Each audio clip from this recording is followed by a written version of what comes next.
Dua pemuda pengangguran dibuat babak belur dihajar massa setelah kedapatan melakukan penjamretan handphone terhadap ibu rumah tangga di Talang Jambe, Palembang. Belakangan diketahui dua pelaku jamret itu, Trus Sutisno dan Dedek Nopriansyah, keduanya warga Jalan Sukarela, Lorong Sejambu, Kecamatan Sukarami, Palembang.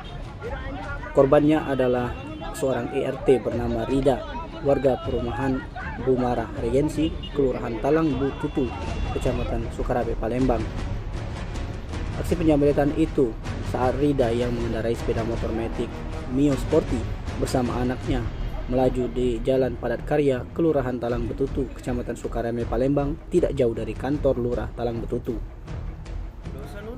Di saat itulah kedua pelaku yang melaju dari arah yang sama menyalip motor korban serta menarik ponsel Oppo A54 yang disimpan korban pada dashboard motor Matic yang ditungganginya. Sadar ponselnya dijamret, sontak Rida meneriaki para pelaku dengan kata maling hingga kedua pelaku lari tunggang langgang menuju ke arah Talang Jambe.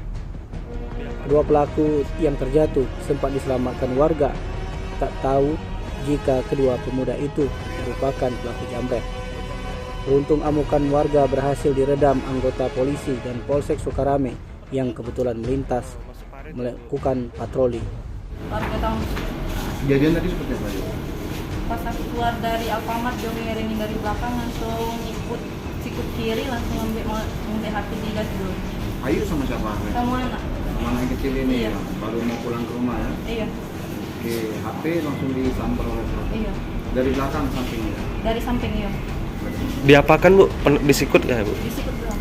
Informasinya pengejaran itu? Iya, aku ngejar. Pengejar sambil teriak ya? Teriak apa Bu? Teriak jamret. Oh jamret. Lumayan jauh baru dapatnya? Di pasar Talang Jambe dapat. Dia nabrak. Sempat terjatuh paret. tadi. Oh, masuk parit ya Bu?